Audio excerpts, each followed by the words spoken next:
জমে উঠেছে ঢাকা বিশ্ববিদ্যালয় কেন্দ্রীয় ছাত্র সংসদ নির্বাচন। শিক্ষার্থীদের জন্য নিরাপদ ও আধুনিক ক্যাম্পাসের প্রতিশ্রুতি দিয়ে ইশতেহার ঘোষণা করেছে ছাত্রদল সমর্থিত প্যানেল। অন্যদিকে বৈষম্য বিরোধী শিক্ষার্থী সংসদের অভিযোগ, একটি বিশেষ প্যানেলকে সুবিধা দিচ্ছে নির্বাচন কমিশন। একই অভিযোগ স্বতন্ত্র প্রার্থীদেরও। মাই হাসানের রিপোর্ট। ডাকসু ও হল সংসদ নির্বাচনের উত্তাপ বাড়তে শুরু করেছে। নির্বাচনী প্রচারণার তৃতীয় দিনে বিশ্ববিদ্যালয়ের ক্যাম্পাসের পরিবেশ ছিল উৎসব মুখর। ভোটাররাও প্রার্থীদের জানাচ্ছেন চাওয়া পাওয়ার কথা। আমরা আসলে প্রচারণা দেখার জন্য মোকাররম থেকে ডাকসুতে চলে আসছি, আর খুবই উৎসব মুখর পরিবেশ। আচ্ছা, আমার সায়েন্স ফ্যাকাল্টি, তো ওখানে খাওয়ার অবস্থা খুবই বাজে। আমাদের ক্যান্টিনের ব্যবস্থাটা নাই। একটা বেডে দুজন করে থাকতে হয়, যেটা আসলে খুবই প্যাথেটিক একটা ব্যাপার। সো এই জিনিসটা যদি কেউ একটু কনসিডার করতো তাহলে খুব ভালো হয়।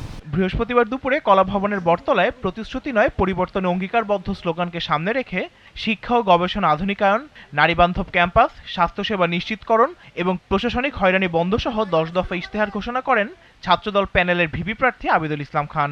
প্রতিটি আবাসিক হলে বিশ্ববিদ্যালয়ের ভর্তুকিতে স্যানিটারি প্যাড, ভ্যান্ডিং মেশিন স্থাপন এবং হলে সকল পরিচ্ছন্ন কর্মী যেন নারী হয় তা নিশ্চিত করুন।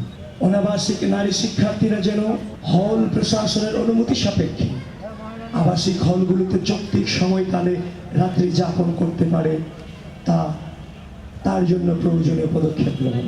ডাকসুকে একাডেমিক ক্যালেন্ডারে অন্তর্ভুক্ত পরিবেশ বান্ধব ক্যাম্পাস এবং গণরুম গেস্টরুম সংস্কৃতি বন্ধের প্রতিশ্রুতি দেন আবিদ।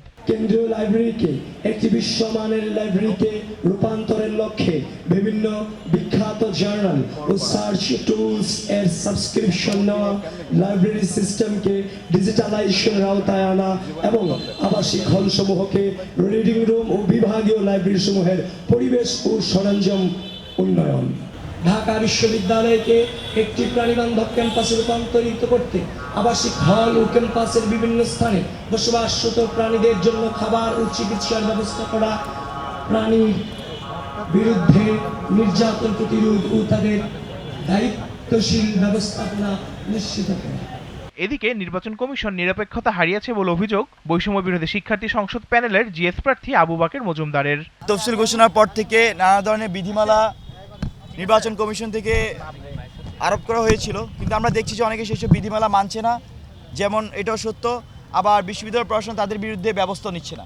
একটি নির্দিষ্ট দলকে সুবিধা দেওয়ার অভিযোগ স্বতন্ত্র প্রার্থীদেরও। নির্বাচন কমিশন বরাবরই কোনো একটা গোষ্ঠীকে সুবিধা দেওয়ার জন্য কিন্তু এক ধরনের সিদ্ধান্ত নিয়ে আসে, সেই সিদ্ধান্তকে আমাদেরকে জানিয়ে দেয়। পরবর্তীতে আমাদের সাথে মত বিনিময়ের কথা বলে আমাদের কাছে আর কোনো কিছু শোনা হয় না। কোনো প্রশাসন বা যারা দায়িত্বে আছে কেউ বা কাহারা যদি চেষ্টা করে যে তাদের হয়ে কাজ করাবে, তাদের হয়ে কাজ করবে প্রশাসন, এটা ভুল ধারণা। আমরা তাদেরকে প্রতিহত করব।